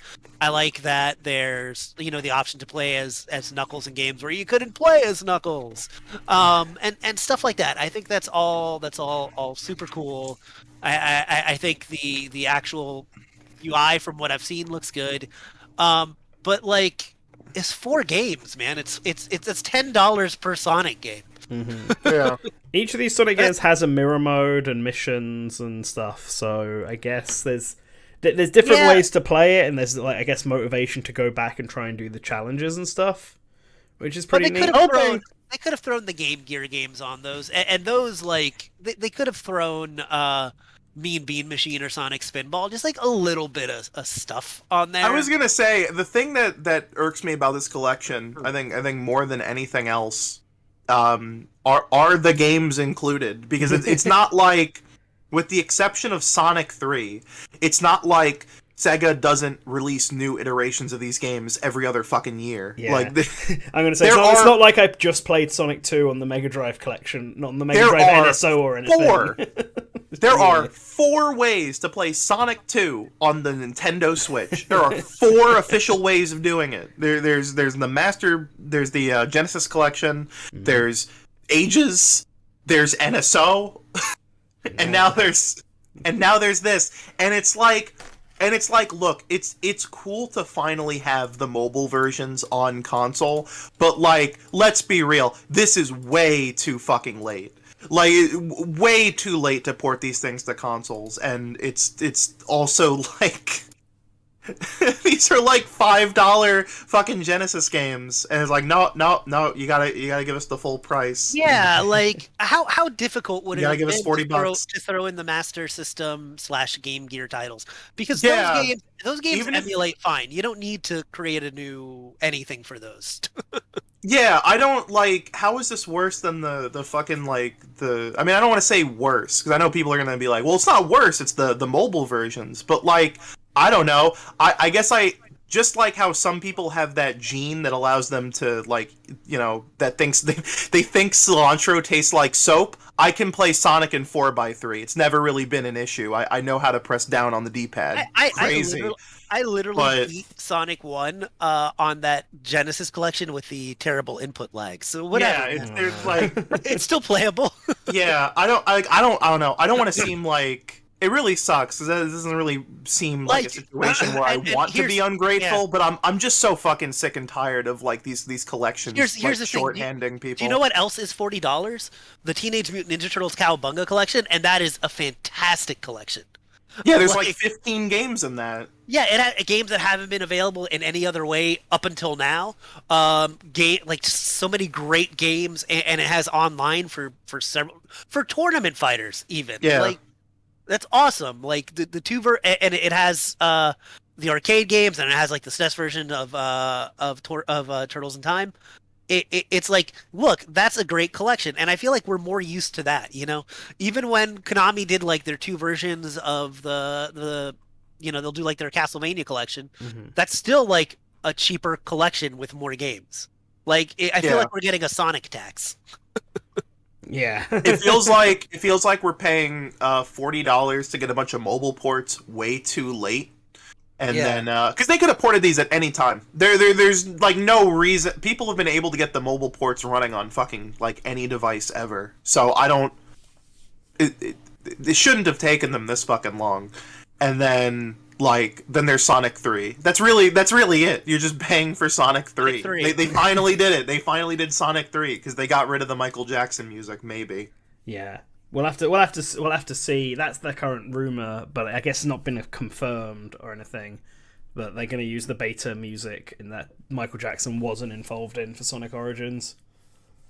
Yeah, I mean, we'll see. And like I said, I think that beyond it to me, it's really a price, an issue of price compared to the amount of content in it, because I think it is a really well done collection. I'll definitely buy it. I don't know if I'll buy it at launch. Maybe I'll just buy it when because Sega does sales on Switch constantly, and I know this is going to be $20, like at some point for like Cyber Monday next year. It's going to be $20. Like at this point, it feels like every game is more expensive than it's worth, because they know they'll just like drop the price in like a week. Yeah. Yeah. They gotta cash in on the diehards, and then like in 2 weeks, then you can use your like My Nintendo points to to get the $20 version for nothing. Yeah, Thigolf in chat says Mania was a brand new game and was $20. I'm like, yeah, but I mean, this is technically brand more new game. content. Yeah. It had 5 playable characters. It's more old game. Yeah. Yeah. Yeah, I've seen some people like compare this to the Mario All Stars thing that they released on Wii, which was just a ROM of Super Mario All Stars, but that's technically also 4 games, I guess. I mean, that Mario also Origins. sucks too. That's not like Yeah, I'm talking about specific. Terrible argument. Yeah. Well, this other thing from 10 years ago sucks too. It's like, well, yeah. Well, I'd just like to point out for that argument, that released for $30, not $40, Yeah. and it also came with a CD and an art book. For $30 still. It was a physical release. It was a physical Yeah. release. Yeah, That's the thing too. All Stars was just like it is like a collectibles thing. You didn't. There's like no real reason to actually. yeah. I didn't buy it. I also didn't buy 3D All Stars. Yeah. I also wanted like the debate about whether it technically has more content than 3D All Stars. I don't think 3D All Stars is a good package, but I feel like it's you would beat this entire Origins collection faster than it probably takes to just beat Super Mario Galaxy. So I mean, I don't know how you can compare the worth of like Genesis games to like a fucking Wii game. Yeah. It's like even if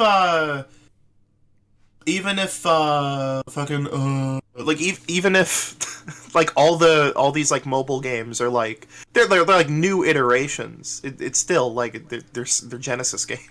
Yeah, Ozzy said that they only added Knuckles to Sonic 1. I'm like, yeah, I thought they also added him to CD. That's why I said they added him to everything, but apparently not. Yeah. So Sega confirmed that Sonic CD will have both soundtracks. I assume it would because the mobile version of CD has both soundtracks. So. And then there's like all the really unnecessary shit with like the different editions. I don't even understand what the fuck. If you're doing a digital only release, like just have one version of the game. Like I don't know why they have a special version that's $5 more that gives you. Hang on a second, I gotta read this once again. Hard missions. Also, character animation in the main menu. Camera controls over the main menu islands. Character animations during music islands. And additional music tracks from Mega Drive Genesis games. What is the fucking point? Like, what? Like, why? It's funny because now we've moved on to shitting on this. And I do think it's, like I said, I'm going to buy it. I don't know if I'll buy it full price. And I think it's a very well put together and nice collection. I just think at the end of the day, for the amount of money they're asking and the amount of content that's in it, I don't think it's comparable to other good collections out there. I think what's like weird is like why is this behind the paywall? Like what? Yeah, like, that's like, what baffles me. Like they could have just charged an extra $5 for this collection and had all of this be a part of it, and no one would have batted like an eye. Is the fact that they've taken out really mundane shit that no one really cares about, and then charged money for it. That it's just like, what? Why, Sega? Why? What are you doing? They have this like super fucked like pre-ordering scheme that also has like these like fun little like DLC, like the premium fun pack and the classic music pack and the start dash pack, which apparently most of this shit is like stuff you can unlock in the game anyway. No, I think mirror mode is the only like, thing you can unlock in the game. Oh, okay. Yeah. But it's also like still, it's like why? Like what? It just sounds like they didn't finish the game, and they were like, "Here's the DLC that actually puts in all the menu functions we intended to put." Yeah. Like what? I don't. The and classic. then there's a cartoon in it because sure. The classic music pack I don't get as well because like. Will these classic songs from like Sonic Spinball play over the regular it's game, stuff from or games is this that they just didn't like bother to include. a sound test, or is this just like a sound test in the game where you can just listen to music from these games? Like, I don't understand. What's the point in that? New opening and ending animations have been added to the games. Yeah, I mean those are cool. That's cool. Yeah. Like it's completely unnecessary. Like totally unneeded. Like I don't know, man. Like I know I definitely sound really like pessimistic and like really ungrateful for them adding cool shit like that, but it really does kind of feel like, oh, they went through all the effort of making all this other bullshit they didn't need to make, like, at all, like in any way, shape, or form. There was like no one asked for this, but like I'm supposed to be like, oh neat, this is why they're charging $40 for some Genesis games. Yeah. Like it's like super fucking weird. Yeah, like if there was a bit more stuff in here, I agree it wasn't with just the mobile games. Yeah, what Ozzy said. Yeah, exactly what Ozzy said. Yeah. If they had released these mobile ports, before they did like the fucking Ages versions of these games. Also, yeah, where's Chaotix? Where's fucking Spinball? Like I like, even if people don't generally like those games, it's like they've never re-released Chaotix ever. Not once. Not a single time. Yeah, that's weird. It's like, what the fuck? Fucking Blizzard has re-released more 32X games than Sega. How? I really like that Hummingbird game. What's that one called? Calibri? Oh, Calibri, yeah. That's Calibri's cool. Yeah. Nice. They should put Tembo on something. God damn, put Tembo on the fucking NSO. I'm actually really tired of Sega's entire retro identity being the Sega Genesis. Being like, 4 video games on the Sega Genesis and nothing else. Yeah, and every now and then they'll re-release Phantasy Star 4, and you're like, yay! Yeah. Yeah, that's true. Like, Jex, when's Crusader of Senti gonna be available on anything ever? Yeah, exactly.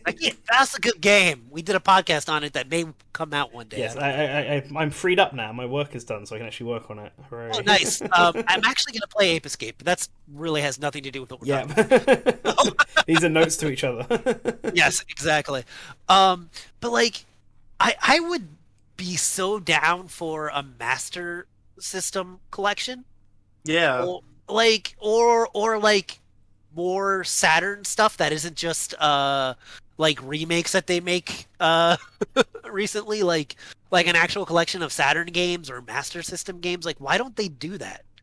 Like, it's all about the Genesis and then about wacky Dreamcast stuff. Like, that's literally all Sega ever talks about. Mm-hmm. Yeah, I don't think there's like a good excuse for them to not include like the entire retro. First off, it's called Sonic fucking Origins, and like the 8-bit versions released on the same day as the Genesis versions. So it's like oh, we gotta take out the weird tech toy like Brazilian version of Sonic 1 from like years later. It's like no, it's official. People like those 8-bit versions of Sonic. Plus, those games are fucking cool. You don't need to put them in widescreen. You just like those. You just emulate, and then it's like fine. It's like, oh, cool. Right. That's what Triple Trouble or whatever it's called plays like. Yeah, just emulate that the way it was meant. Add little, add some save states and stuff, and you're good. Like that's all you need. Yeah. I feel like the biggest kick in the nuts was I mean, it's not that much, but like. When they just all of a sudden one random night this week they were like, oh fuck it, Spinball's on NSO. It's like it's like, oh okay. It's a really good Genesis update for NSO, by the way. Like Shining Force 2 and I and Space Harrier 2. Yeah. Both good games, and I'm a Sonic Spinball apologist, so Sega needs to learn that like people like their games. Yeah, it's weird. like people like them. They're good. Yeah, I don't know. Like I said, I love when you get stuff from like the TurboGrafx or the Master System, which were legitimately good systems, but haven't had as many high-profile re-releases of their stuff. So you can go back and be like, oh, sweet, I'm going to go play Golden Axe Warrior on the Sega Master System, which if I want to buy for my Sega Master System is like $300. So, like, it'd be nice if they offered me that digitally. So, well, why don't they? Anyways, sorry. I guess that's everything to talk about on Sonic Origins, and as we're coming up to about 2 hours now, Is there anything else God. you guys want to? Anything else you guys want to talk about? Because No, yeah. someone in chat said, "Why do I have to buy Judgment 2 to play Sonic the Fighters?" And I'm like, "Yeah, no, like it's true. like Sega keeps doing that shit. They're like, yo, we put a fully working version of Deep Fear in Yakuza 8, and it's like, what? Why don't you just release that? Why did you do? It's like, remember what was it? Yakuza 7 has like Virtua Fighter 5 in it. Yeah, something like that. It's like, well, fuck you too, Sega. Like, what? Like, Why don't you just they put a release this? whole on ass the- fucking they put a whole ass fucking PS3 game in a video. Like, why? I mean, that is weird. Sega's a little weird, yeah. Yeah. So Okay, Sega's so very strange. Okay, I've got one thing to talk about. Okay. I have an update for all of the fans of the A Shadow Link PC saga. Oh boy. The fan on my PC case is dying. I have discovered the source of the fan noise that I talked about before. I am going to need to take out the entire computer and put it in a new case sometime this year, most likely. Ooh. I paid $200 for the computer to be put into this case. Oh no. Not to. But very annoying. Yeah, that's why I just bought a Steam Deck. Now that There's your solution, Matt. Just That is buy my a computer. Steam Deck. You can't go wrong with Valve. Oh, hell yeah, I'm going to edit my Source gaming content on the Steam Deck. Oh yeah, get that Linux up and you could like the like the CPU on this thing is like genuinely great. It's like an actual like RDNA 2 based like 16 core fucking Actually, yeah, wait, what is the core count on the Steam Deck? Is it 8 or 16? It's some like it's desktop class. It's not a mobile CPU. What do we got? Eight cores. 8 cores, baby. Oh, it's 4-core, 8-threaded. All right, cool. That's how they get you. Still really good. That's the thing. If this thing had a eGPU support, like I wouldn't need anything else. It's really good. Cool. But yeah. Other than that, working on content for Source Gaming, we're figuring out some new content that we can do on the channel, maybe. Oh yeah, that reminds me. Mega Smash Poll stuff. I said I'd give an update on it because I gave it an extra week because I just had like literally no time to look at it this week because I've been busy. But I'm free now, and so I will probably look at that. I'll probably look at the results of that tomorrow. I need to make a note of myself to do so. Oh boy! And we'll see where it gets. There's a lot of people voted on it, so it's probably going to take me some time. But I think I formatted it better this time, so it's not going to take me the ungodly amount of time that the previous one took me to get through. So fingers crossed, everything works out. Gonna be crunching those numbers. Yeah, but that ends tonight. Voting for that. So if you haven't voted for that yet, do it now, or forever hold your tongue. And I'll be taking a look at those. So hopefully in May. We should see the results of those come out. Depends on how much information is there and how much I need to work with, really. But I'm going to aim for sometime in May, so probably towards the end of May. So look forward to that. Yep.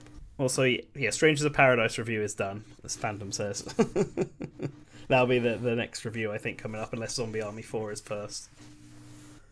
It'll just be an article. It'll probably be up today. Okay, well there you go. Technically, then that one is some next. point in the afternoon. Yeah. Maybe do it tomorrow or something, because I think the next Kingdom Hearts article should be out today, which people should be reading because it's very fun seeing Wolfman plow through the Kingdom Hearts series for the first time with basically no knowledge of what is coming up or what was even in it or how even the game played. and having to tell him, him feeling so happy about completing certain games, and then me having to tell him, actually, you may have missed a few things. My clown shoes on and keyblade in hand. For anyone who's been like a regular viewer of Good Morning Source Gaming, last year around this exact time, I talked about Dream Smasher Virgil and how I just finished making all of the assets for it, and I'm going to edit the video sometime soon. I'm doing that now. So that will be out hopefully next month as well. Yay. Lots of stuff coming up. Hooray. Yeah, we're gonna start doing stuff on the channel and Yeah. growing and stuff. Maybe, I don't know. Yeah. We'll see. Oh yeah. See how we feel. Yeah. No, holiday's over. It's back to gaming now. Yeah. I feel like we say this at the end of every Good Morning Source Gaming, but we're gonna try to make sure that there's not a month or two gap again. Well, we'll be regular. There's a few things that we didn't talk about this week, just because I don't have time, and I know we'll definitely talk about it for like an hour. So we'll have stuff to talk about next week. And Matt and I have been talking about stream ideas that might be fun that we can do instead.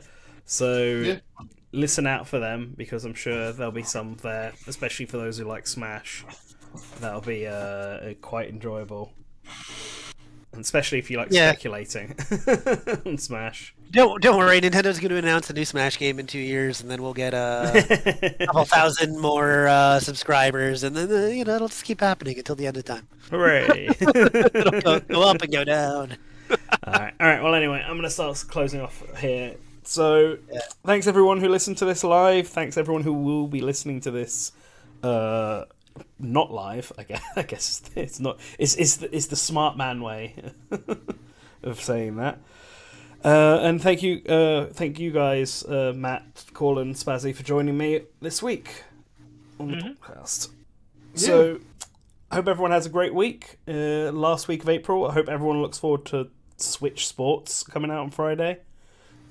Have that Wii Sports magic again relived. How many years has it been since 2006? I can't do math this fast off the top of my head. 18 years, right? Something like that. 16 years. Yeah. 16 years. Yeah. Yeah. Yep. I'm just gonna end it now because now I'm being a fool.